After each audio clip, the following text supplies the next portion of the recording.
ഞങ്ങളൊരു പപ്പായ നട്ടതാണ്. അപ്പോൾ അതിലാദ്യമായിട്ടുണ്ടായൊരു പപ്പായയാണ്. അതിപ്പോൾ അത് അങ്ങനെ കിടന്ന് പഴുത്ത് നല്ല കളറൊക്കെ വന്നിട്ടുണ്ട്.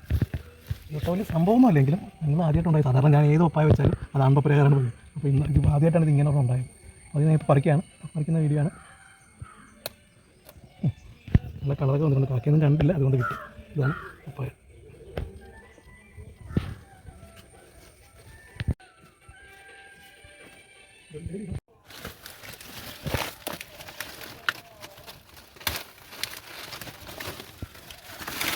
വരാറില്ല ഇങ്ങനെ. അത് ഇലയെല്ലാം എനിക്ക് ഇഷ്ടംപോലെ കുരുങ്ങി തണ്ടുണ്ട്.